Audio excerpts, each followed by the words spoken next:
Hello everyone, this is CJ Novo 992 and today we're back for another brand new video. A brand new video that's here after what was a frustrating, stress-filled, angry Tuesday night, having to watch that performance and tactics and everything about Tuesday. We'd take it in now after a couple of days just letting it slide, and we have our aim towards tomorrow's game versus Kilmarnock, who are known to frustrate, stress and make you angry.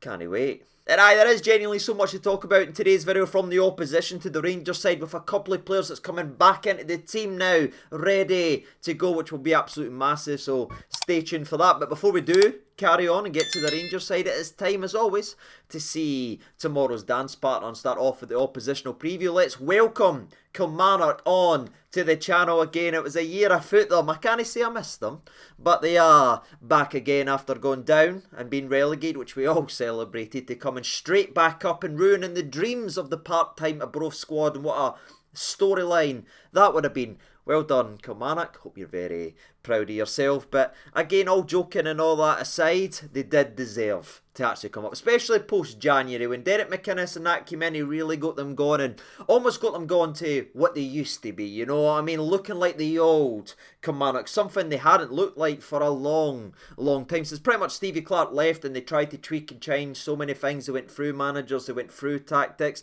They never could get quite back to what made them one of the most frustrating teams to actually play in Scottish football. But Derek is a bit of a professional at that, and he's got them looking that way, which is of course hard tackling, hammer throwing and dangerous for set pieces. And I unfortunately have to say dangerous from set pieces, and anyone watching today's video from the Rangers perspective knows what that does to the tickers, because there's no much worse at defending set pieces, especially so far this season, from pre-season to where we are right now. In every single game we've gave away a free header, where there's not many teams better in Scottish football than Kilmarnock from actually attacking those set pieces. And that was shown already in the first game of the season, gone close a couple times from corners, wide, from free kicks, and obviously they got their goal versus Dundee United thanks to a late corner kick as it dropped to Ash Taylor, who volleyed it into the back of net. But again, that's just their physicality, that's what they bring to the table. And to be fair, a lot of people was picking Dundee United to have a very good year, and they had a fantastic result. It pains me, trust me, it pains me to say,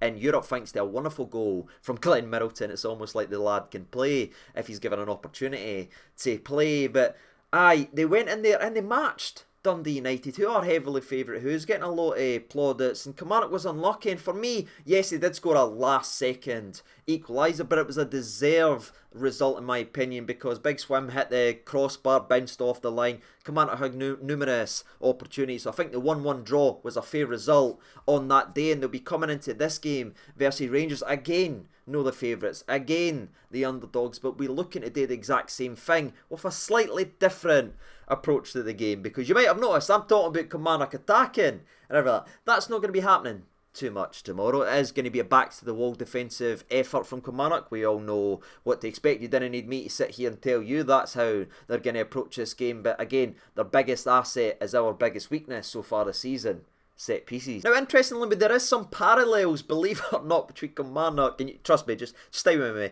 for a second. I know it sounds ludicrous, because on paper, Kilmarnock so far, especially under McInnes, lines up in a 3-5-2 now. That is going to drop quite heavily, I imagine, a 5 in the back formation the majority of the game. But Union has showed that they're capable of doing that as well, starting in the 3-5-2 and then drifting. Now, some people might say, aye, but they attacked us on Tuesday night. Yes, they did. They were at home. Now they have a 2-0 advantage. Do you really think they're going to be as brazen and as attacking at Ibrox with a 2-0 lead to actually defend? No, I'm expecting to see the dirtier side, the time-wasting side, the side that makes it as hard as possible to beat. So, in a way, ladies and gentlemen, this Kilmarnock test is the exact thing we need before what is a hugely momentous game on Tuesday night. We will be facing a team that will be doing everything they can not to concede a single goal, lining up in the 3-5-2, flooding the box. So it's perfect practice for Tuesday, but again, that doesn't make it any easier. But this is a test that these players, and especially Giovanni, needs to start getting right. He got so many wrong towards the end of the season and everything like since post winter break. Now he's got his players he wants. He's had the money spent that he wants. There's no excuses anymore. Handbrake off. punish these defensive sides and start putting them to the sword. And aye, that's really where I'm sitting. We need to be ruthless in this game. We need to get back to the ruthless, especially at Ibrox mindset that we had under Gerrard when teams were scared to come here because they were getting their pants pulled down and slapped away the actual shop. They were getting punished. Now, we need to get that fear factor back in, and tomorrow for me is a perfect opportunity to just calm everybody down and just get everybody back on side, because again, it wasn't the perfect first game, although to me, any result with the Tony Macaroni, especially 3 points, is a good result. But I understand people's frustration, and Tuesday night was a complete embarrassment to the badge. So, aye, get back on track tomorrow against a team that will be defensive but will be tackling their shoes off. And if you need some proof on the reason I called them hammer throws, for Dundee United, they registered 26 tackles in the game. 11 of them were fouls and 16 of them were perfectly timed slide challenges. Aye, they'll be asking questions and they'll be a tough nut to crack. But again, that's no surprise to us. We know we need to go about and crack them. So aye, moving away from the opposition point of view, because that's all I've really got to say about tomorrow's opposition, because I want to get to the Rangers in, and it's sort of bleeding through the match preview, because there is, again, a lot of frustration and a lot of anger, because I just didn't understand Tuesday. I don't think a Rangers team should ever be lining up to accept a 1-0 loss and making substitutions to then accept a 1-0 loss. That's no who we are. So I'm hoping to see some changes, and changes maybe are coming, ladies and gentlemen. And there has been a lot of talk about the left back spot, especially right here on the channel, and someone who's been frequently promoted and everything like that and talked about and been a part of a lot of the promotional material for this game versus Kilmarnock is of course Ridvan Yilmaz. And Ridvan, for me, has to go straight into the starting 11, despite it being against the hammer thrower side and everything like that. This man's skillful, he's pacey, he gets stuck in defensively, and he can actually stop across and track a man now and again. So for me, that's all points above a Barisic. So aye, it may be flinging him in to the deep end, but if you ever wanted a taster of what Scottish football was, it was against Kilmarnock. So for me, Ridvan goes straight into that starting 11, and he doesn't come out until he very, very, very needs a rest. And that's my opinion. I'd love to know where you sit with it. Is it too soon to put him in? Do you think Barisic have? Do you bring maybe Ridvan in for Tuesday? Where's your head's at? For me, I think he needs time playing in this team. They need time to adjust, and there's no time like the present, because to me, it might be only a couple games into the season, but I'm tired of watching the up and down Barisic. If we play well, he plays well. If we're struggling, we need somebody to stand up, he shrinks and everything like that. I can't be bothered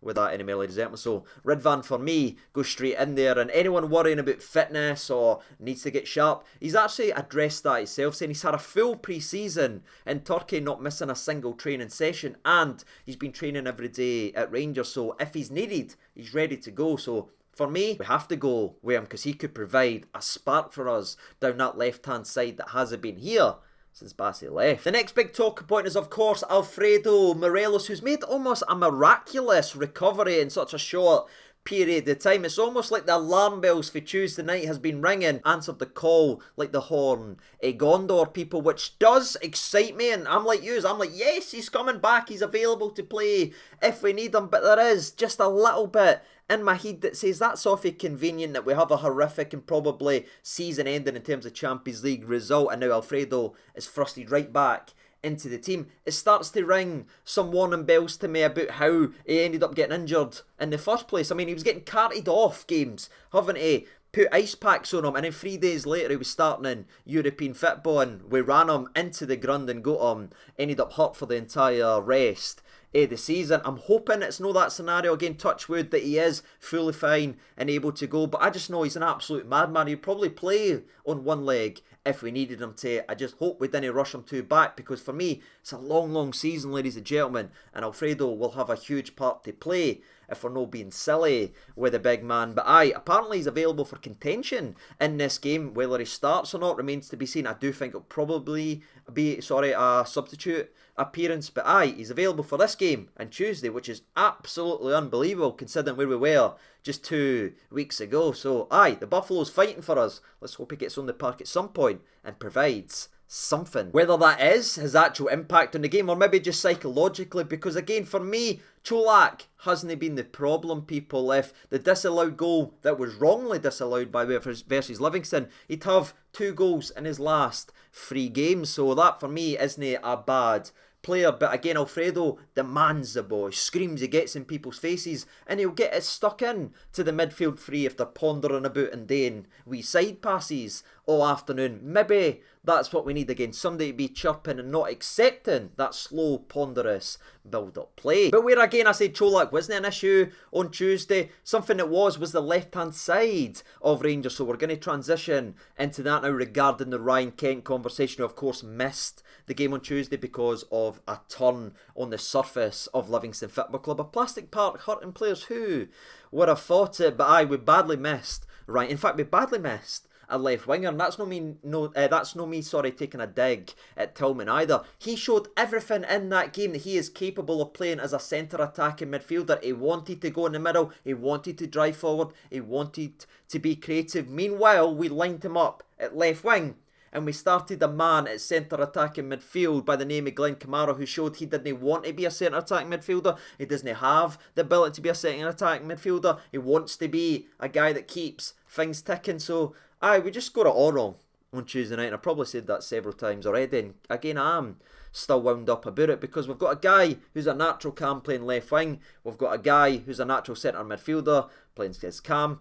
It doesn't make any sense, and hopefully we've learned a lesson already and get back to it, because it's no Ryan Kent or bust on the left hand side. Tom Lawrence has spent a lot of his career playing left wing. You've got Rabi, who's played a lot at left wing, and again Sakala, and some of Sakala's best games for Rangers, believe it or not, has been down the left hand side. There hasn't been many of them on there, but he's impacted the game, and for me, I'd rather have a natural winger who's going to run at people than put a guy out there and tell him to constantly drift inside and make it narrower and easier to defend. So aye, it is going to be interesting, and fingers crossed Ryan Kent is going to be back in time, whether it is again for tomorrow or on Tuesday. Again, he's in that contention mindset, that is what I've been told. So aye, it could be starting tomorrow, but if I'm honest, I think we've got enough quality there to maybe give him a couple more days and save him for Tuesday, which would be absolutely massive if we can get Kent on that park, running at that defence with up and running. But aye, that's really the talking points from the Rangers perspective. We kind of touched on the left back spot, the striking spot